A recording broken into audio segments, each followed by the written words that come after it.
What happens when fate deals you a card so cruel, the memory of it still burns brighter than the midday sun? When a life is snatched away in the blink of an eye, and the hand that pulled you back remains a mystery etched only in your nightmares.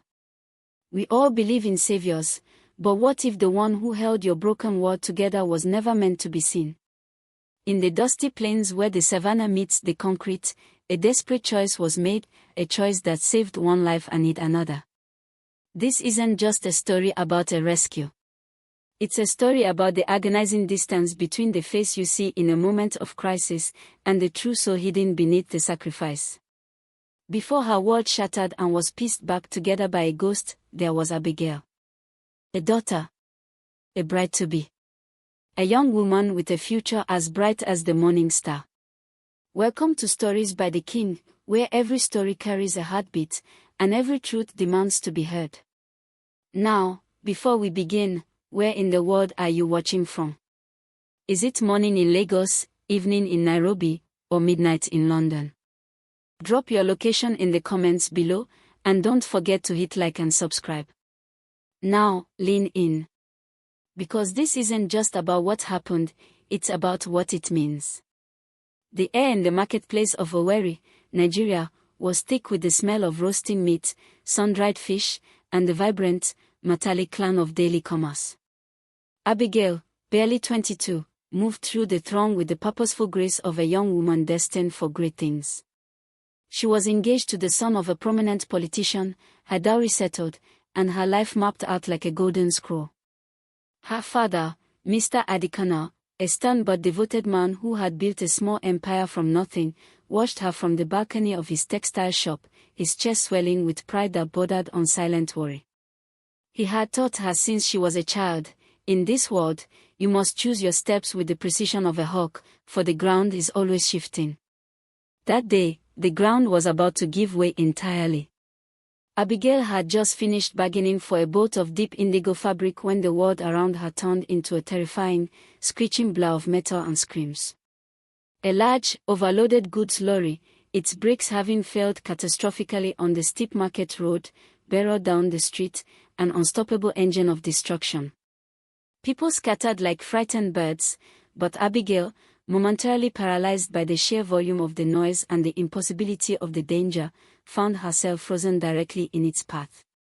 In the seconds that stretched into an eternity, she saw the lorry's mammoth tire fill her vision, felt the hot rush of the engine, and let out a single, piercing scream that was swallowed by the chaos. Then, a pair of powerful, scarred hands clamped onto her waist. She was yanked backward with a force that sent the breath from her body, stumbling violently into the relative safety of a closed store. The lorry roared past where she had stood a heartbeat before, crashing through the marketplace's main gates with a sound like the world ending. The dust settled slowly, choking the air, and Abigail, heart hammering against her ribs like a trapped drum, turned to face her rescuer. He was a man of the streets, his clothes worn and faded, his face a map of sun and hardship. He was tall, powerfully built, and his eyes, though tired, held a fierce, protective intensity.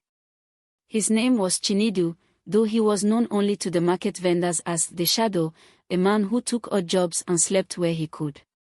He said nothing, his breathing ragged, but he looked at her with an intensity that seemed to recognize a deeper bond than a simple life-saving act. Abigail, overwhelmed, stammered a thank you, her hand already reaching for the gold chain around her neck to offer him a reward. But Chinedu simply shook his head, a single, definitive gesture. He did not ask for money. He did not ask for thanks. He only looked at her, his lips parted as if he wanted to say 100 things, but chose silence. Before the market could descend upon them, to check on the injured, to offer condolences, to demand the story, Chinedu turned and walked away. He melted back into the crowd as quickly as he had appeared, a ghost in the midday sun. Abigail stood there, the indigo fabric clutched in her hand, the life he had saved thrumming beneath her skin. She spent the next weeks asking after him, trying to find the man to whom she owed her entire future, but the shadow was gone, vanished without a trace, leaving behind only the scar on her wrist from his desperate grip. She went on to marry her fiancé, to build a successful life, to have beautiful children, but she never forgot the man who refused a reward. It was a debt that felt physical, an invisible chain that linked her to the ghost of the market. And every time she saw her father, a flicker of guilt crossed her heart, because the truth of the man who saved her life was something she knew, deep down, she would never discover.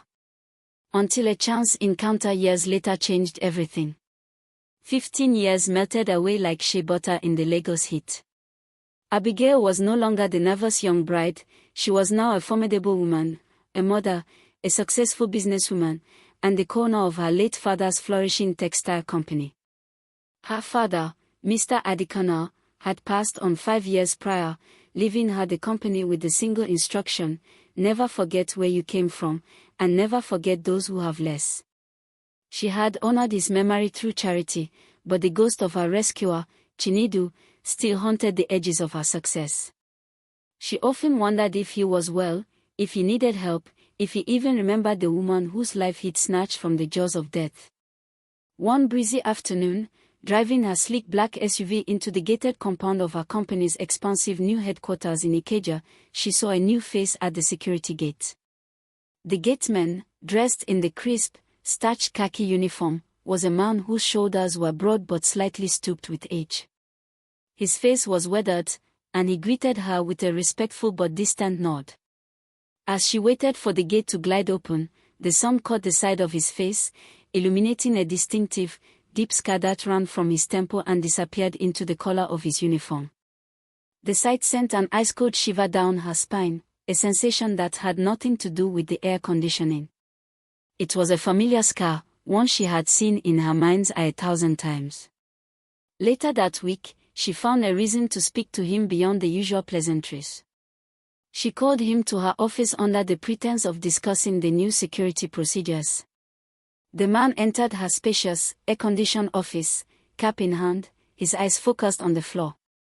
His name, according to the employment file, was James.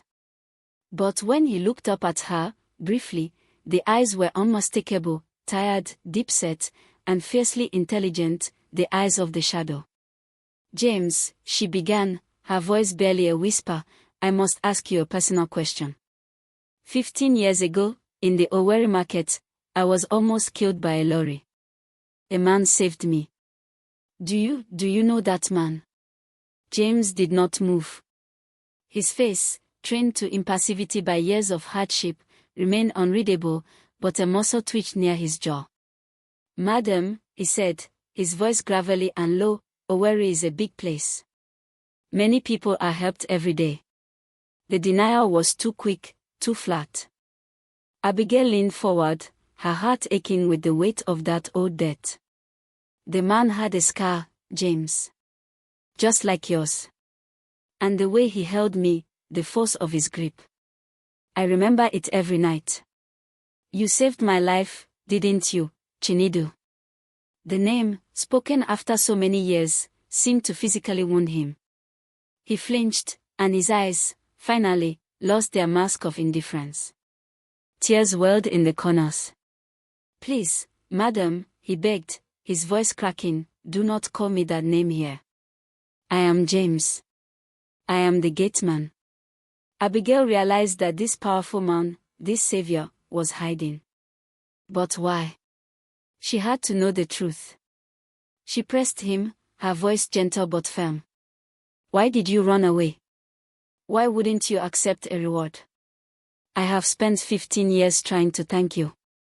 James looked away, his shame a palpable weight in the room, then sighed, a lifetime of burdens escaping in a single breath, preparing to finally reveal a truth that would change everything she knew about her life. James, the man once known as Chinedu, finally lifted his eyes, and the shame was replaced by a look of profound, heart-shattering grief. He was ready to speak. "I ran away, madam, because of who I was, and who I was meant to be."